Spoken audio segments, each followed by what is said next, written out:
I look at all these metrics as well, because again, the market is your tailwind, right? That impacts your business plan and how well you execute. So it's important to vet that up front before you dive deeper into the needs of the individual investment.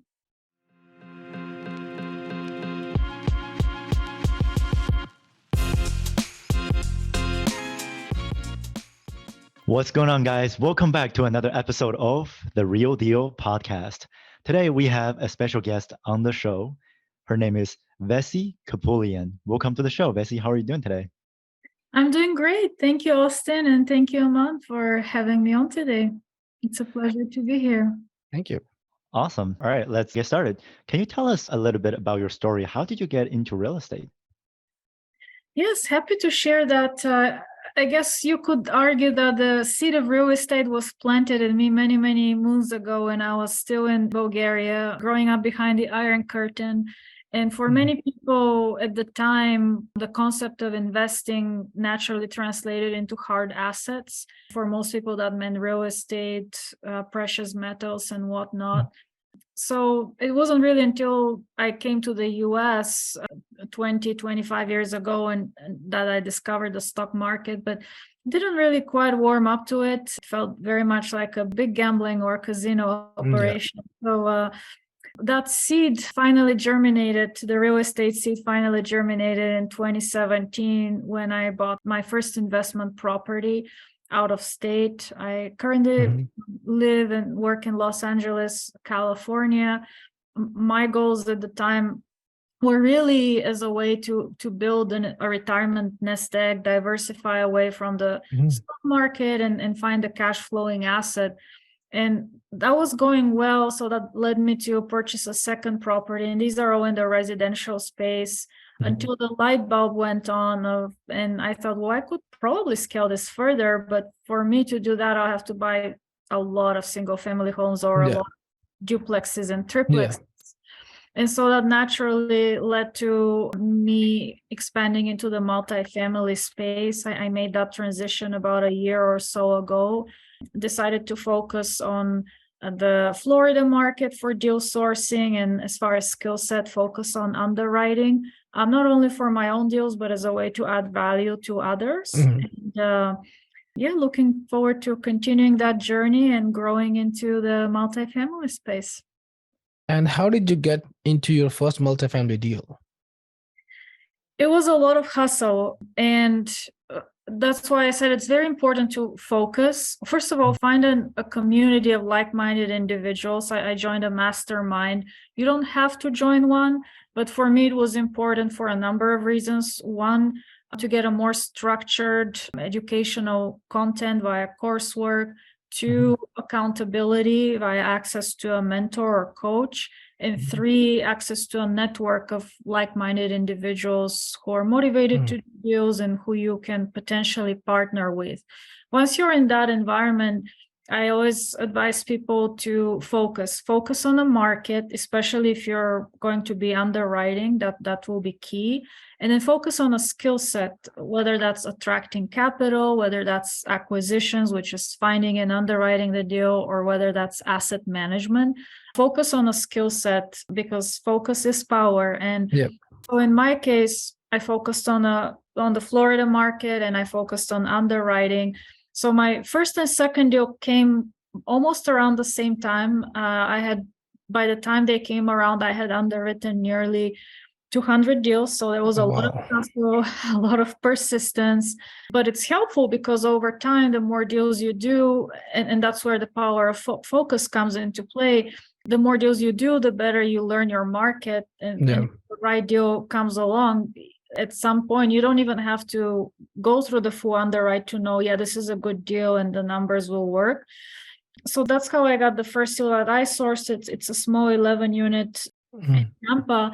And the second deal followed right after. For that one, I was being effectively the second set of eyes and helping one of the GP partners on the deal underwrite the deal, vet the numbers.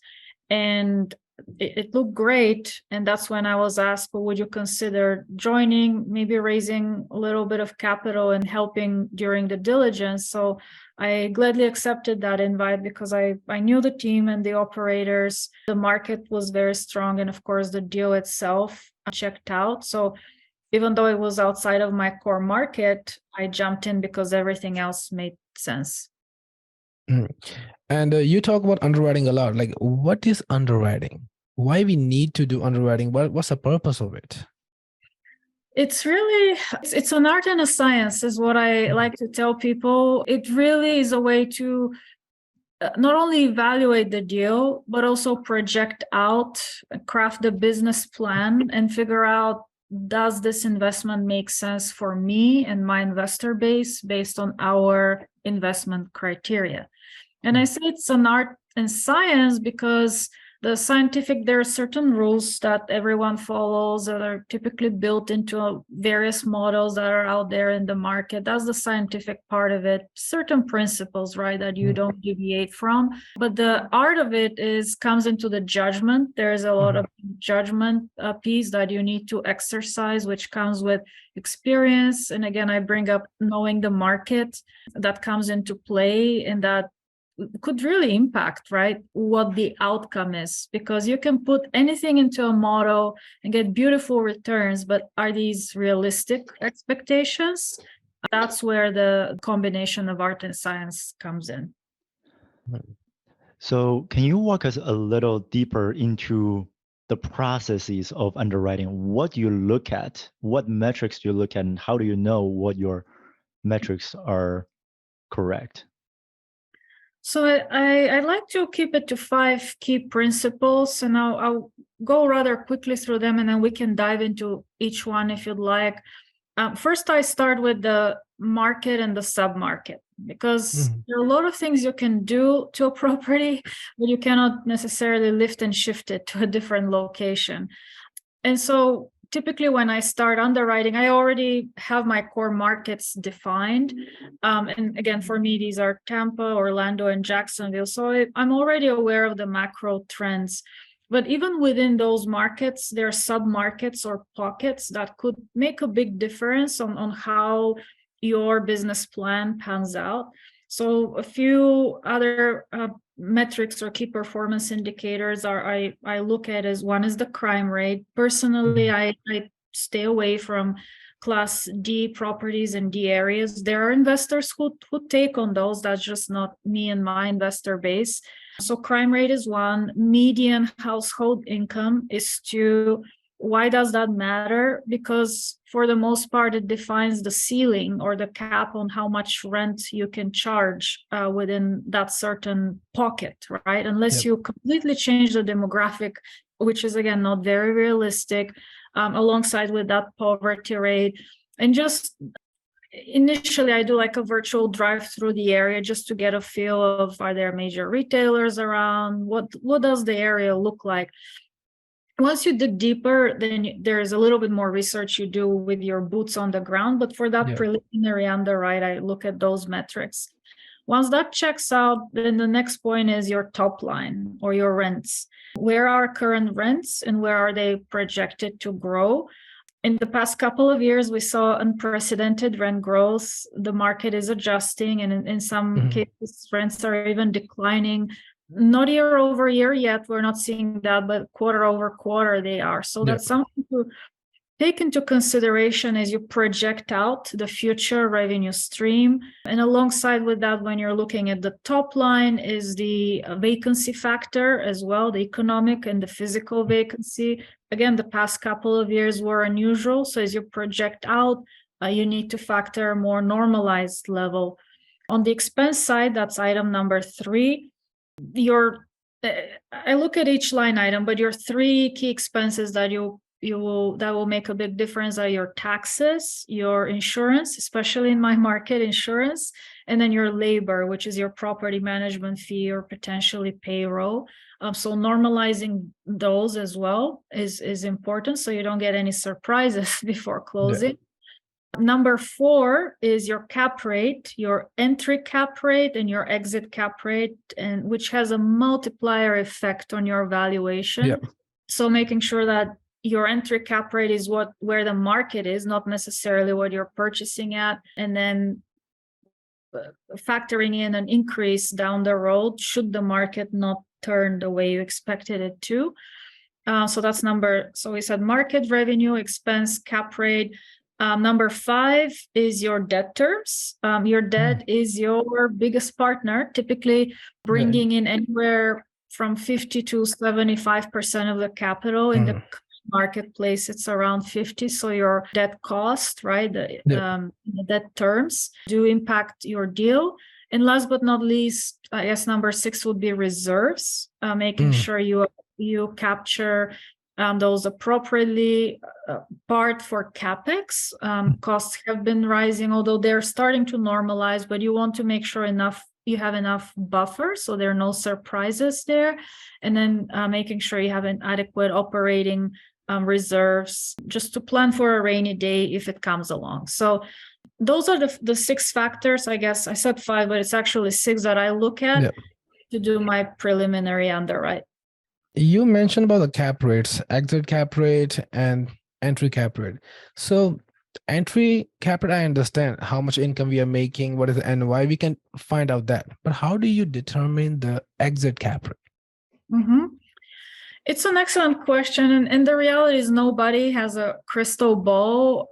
It's always good to be conservative, and conservative meaning you project that cap rates would increase, which effectively reduces your valuation. Now, if the market turns otherwise, in the past couple of years, again, they've been unusual because we've been seeing a lot of cap rate compression, right?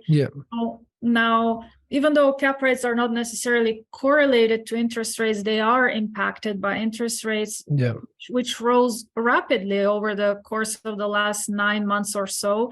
And so inevitably in a lot of markets, cap rates are starting to reverse. We don't know at what pace they will reverse. I don't know if we'll ever get to like a 6 or 8% cap rate, but at least for now, I'm in the current market, I'm including larger year-over-year increases. I think most people tend to do around 10, maybe 15 basis points a year. Now I'm looking at a larger number just to build in more cushion. And again, if that doesn't materialize, it only benefits you and it improves your valuation down the road. But if we have a maybe prolonged market softness or another unexpected market event, that builds in the cushion up front, so you can anticipate to some extent some of those market fluctuations without adversely impacting your property, or at least baking in some cushion to offset some of that effect. And it sounds like there are a lot of aspects to consider when it comes to underwriting. It's not just about the property itself that we focuses on. So as you underwrite hundreds of deals, how do you keep it efficient so that you don't drive yourself crazy? What is that process like? First, I advise people to select a model. There are a ton out there, and it really boils down to your own comfort level. None is perfect. They're all lacking one capability or another. But I advise people pick a model and just use that model. Be really good with it, really familiar with it. It also helps you down the road as you compare, contrast deals. If you're jumping from one model to another, they each have a slightly different outcome. They'll never give you the exact same IRR or cash on cash or other return parameters. They're all different. So pick a model for consistency purposes, know it really well, know how the formulas flow to and from each other. And over time, that helps you be more efficient with using the tools. And then, like I said, the market helps, because now in the beginning, right, you may have to more frequently perhaps call your property managers, you're validating comps. Yes, you can get a lot of information online, but that's not necessarily perfect, right? Or you may have to call your insurance broker a little bit more frequently to validate the insurance, but you get to a point where you know your market, so you have some general knowledge that's pretty accurate as far as some of those big line items and where they would end up. That helps you be more efficient because you don't have to make that extra phone call anymore. You will if the numbers get closer and then you really want to vet the deal before you put forward that LOI. But knowing your market, being consistent with the model, and then just staying abreast of all the changes, right? So you can quickly update your model if necessary to capture the current market trends. And what's the average time that you spend on every deal for underwriting? Like, if you see financials, what's the first thing you look at it if the property is not stable that you want to underwrite quickly?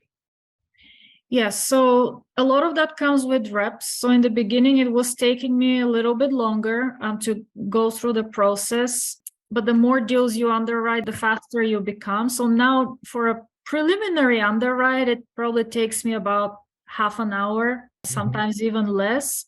And again, that's just for preliminary underwrite. Once you have frankly, if you have your criteria, for example, I don't look at older properties that are in the 1960s, or if I know the area, there's certain areas I stay away from. So these would automatically exclude properties that are coming my way, or unit mix. That's another one that's maybe a little bit more obvious that you don't even have to go through the full analysis. Now, once you do the prelim underwrite, if the numbers are close enough, that's where you need to dig a little bit deeper. And that's validating your rent comps through your local boots on the ground, typically property manager. If you're under LOI or contract, you would likely be doing secret shopping and visiting the market to refine those further. Same thing with your insurance quote, lender quote. You'll probably be reaching out to your insurance and lending partners to firm these up and really refine those numbers in their underwrite. So the underwriting never really stops once you find a deal that's close enough. You have that first, call it 30 minutes, but from there on, you're constantly refining and updating the numbers. And that could take sometimes hours once you're in diligence, right? It could take days. And even after you close on a deal, you're still underwriting, right? You're constantly updating your model. One, to see how you're tracking relative to projections, but also you want to keep a pulse on the market and know where you're at relative to that. So that's one thing I love about it. It's not a static process, but it's something that's always evolving as you get new diligence information. That's a great point. The fact that underwriting is actually a continuous process, and we would use that even after the deal closes. We need to keep on tab of how the operations are going. Are we on track to hit our target, to hit our performance target? And how you can make more efficient. Yeah, exactly. So you said, because every underwriting I did in my past, I noticed one thing: every rent roll and T12 is different. How do you solve that complexity? Like, you see some new expense item. What is this? How do you fix that issue in your underwriting? When I do my preliminary underwrite, I usually have a few questions, especially if it's a deal that's pretty close. That's where you probably have that initial discussion with the broker to ask those questions. So looking at outlier items or items that are perhaps not as clear, or maybe even not mentioned in the OM, right? Or the package that you're receiving. So usually that would warrant that first Q&A call, if you will, with a few questions, not a ton, but a few, with the broker to give you that clarity. And again, that's pre-LOI. Once you have the LOI and you're under contract, of course, it gets a little bit more detailed from there, but that's how I get those resolved. If it's something external, and by external, I mean something around the market or the property, again, your boots on the ground could do the drive-by or give you that feedback on rents, for example, from recent rent surveys they may have done. Usually that will be your property manager or your one of your partners who's there on the ground, on site type of thing. So if it's something external, you can also source that information there. But if it's more deal specific, P&L specific, like in your example, and that would be a good conversation to have with the broker and ask those clarifying questions. If you talk about the rent increase, how do you project the average rent increase per year? That's an excellent question. There are two aspects to it. One is, of course, look at where the market rents are, knowing what your household income is, and you kind of see how realistic it is to closing that gap. And as far as projecting a growth trend, especially over the next year or so, as I mentioned, we are seeing some softness in the market. And by softness, I mean rents declining year over year. They may still be up relative to historical trends, but maybe for that first year, you project zero rent growth if you want to be more conservative. And eventually you increase it based on a number that's more closely aligned with long-term historical trends versus the anomaly that we saw over the past couple of years. So if you're in a tertiary market, that may mean 1.5% to 2% growth year over year. If you're in a primary, really strong market, that may mean 4% year over year. And then the second aspect to it is your business plan, right? Because if your plan is to add value, which for a lot of people, that is the case, and turn certain units, realistically, right, you won't be, if you have a 50-unit property and 30 of the units need renovation, realistically, you won't be renovating all 30 at the same time, right? Yeah. It will take some time. Even if you have leases maturing around the same time, you need to stagger those. So looking at monthly projection and baking in the time to turn, the vacancy, and all that into consideration is key. So again, depending on the size of the property and the amount of the value add or the lift, you may have to stagger that over 1, 2, or 3 year period, again, depending on how large your project is. So in that interim period, right, your vacancy will probably be higher. Your rent increases will probably be a little bit more gradual. You won't go from 1,500 rent to 2,000 overnight. It will take some time to work your way up there. So I also take that into consideration. And that's, I would say, would be in the second or third stage of the underwriting, where you want to have that month over month staggering to see what the numbers look like before you revert to that long-term historical growth trend. So a follow-up question on that. It sounds like when it comes to making the year-over-year projection, we need to really consider if it is realistic to carry out the projection. So how much communication do you have with your asset management partner to be like, hey, is this realistic? Can we do it this way? Usually that would be, yes, your asset manager or your property manager, and in some cases both. So you definitely want to vet those numbers by them. One, how high can we go realistically in terms of rents? But secondarily, also your CapEx. What kind of CapEx do you need to do? Maybe you're fine if you just do paint and carpet change because that's what the market requires. But if you really want to get that $300 per unit bump, maybe you need to do a little bit more to the unit, which would then require a little bit more time, and then you need to factor in that cost. So typically, again, a lot of that happens once you're under LOI and getting towards a contract, or even while you're a contract and doing diligence, right? Because you discover things as you visit the property and do your site visit.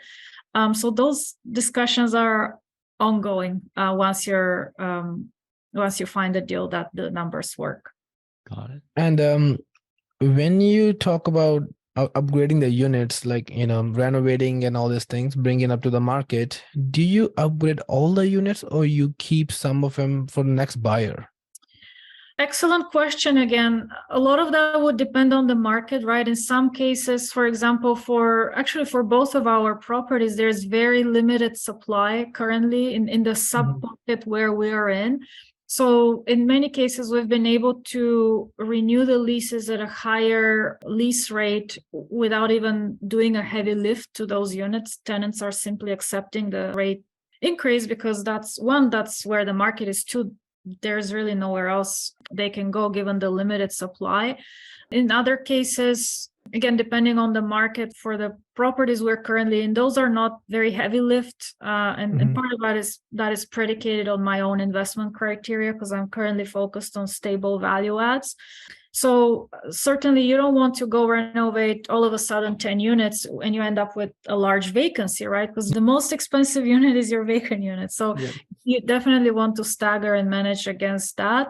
And then the point you bring up is valid because you want to leave some, as people in the industry know it, meat on the bone, right? For the buyer to execute on that next level of the value add strategy. And whether that's interiors or improving the exteriors or even adding other income streams. So there's always some work left to do for the next stage of the value add. And you also mentioned about that your markets are in Florida, like Orlando, Jacksonville. And why did you pick those markets?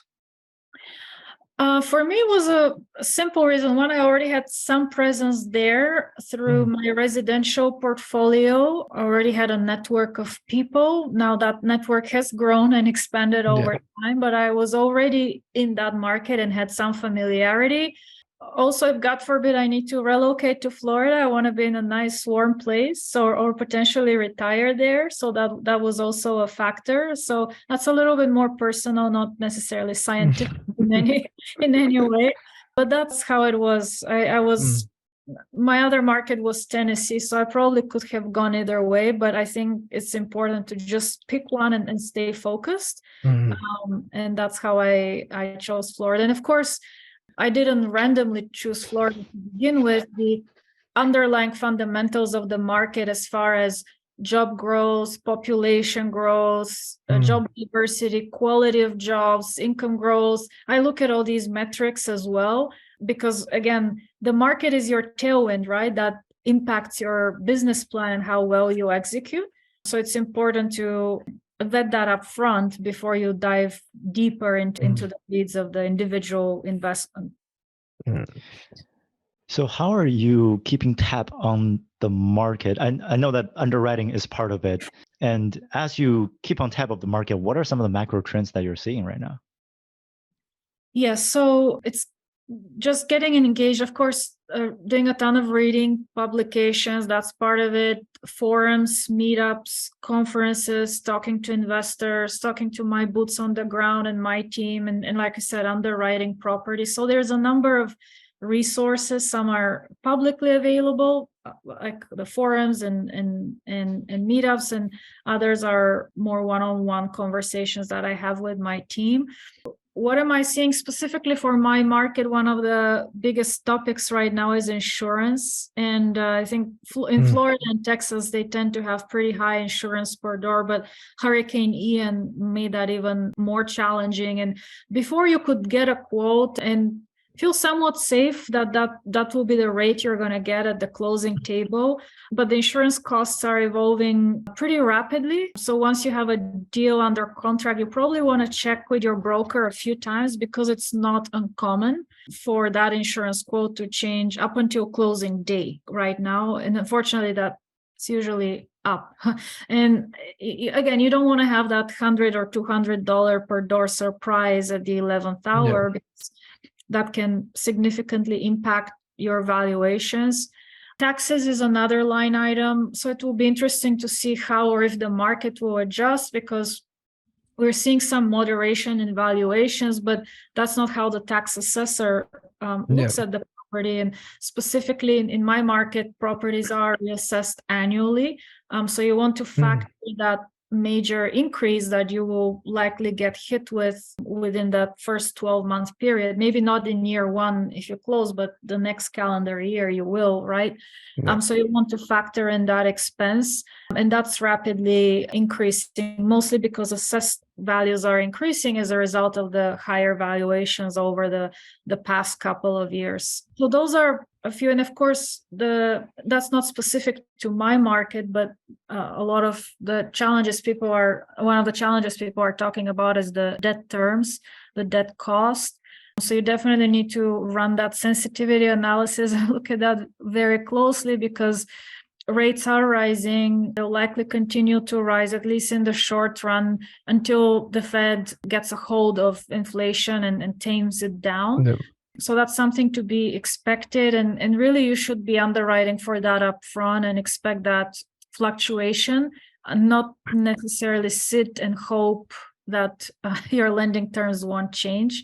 And unfortunately, sometimes if you're working with a trusted operator with a track record of execution, sometimes maybe they're more predictable. But in the current market environment, unfortunately, that is less and less predictable. And a little swing on your lending terms, which again represents 50 to 60% of your capital stack, can effectively make a deal not pencil in, and you may have to walk away, unfortunately, due to those unexpected surprises.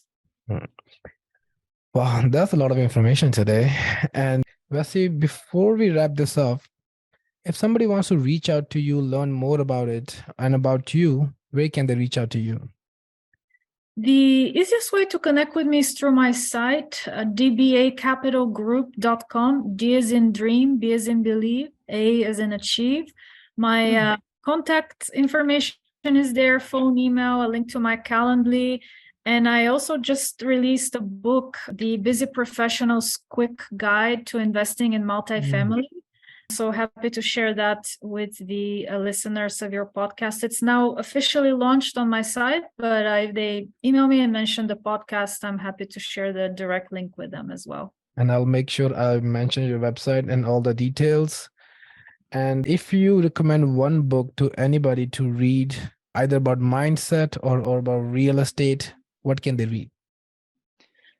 About mindset, the one that usually comes to mind, and one of the first ones I encountered, is Think and Grow Rich. And the title suggests it's not just about monetary riches, it's really about living a rich, full life, and the power of thought and energy.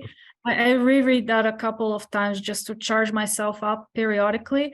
About real estate specifically, there are a ton of books out there. I would say for people who are looking to get started in syndications and multifamily, the best ever syndication book is one that comes to mind. There are a ton I can recommend. And I also have these listed on my site. So if people want to get a deeper dive into markets, mindset, attracting capital, I've listed those resources there as well. Perfect. And thank you so much, Vessi, for your time and for all the information you provide. And we'll see you another one. Thank you, Vessi. Thank you so much, Aman and Austin. It was a pleasure. Thank you so much, Vessi.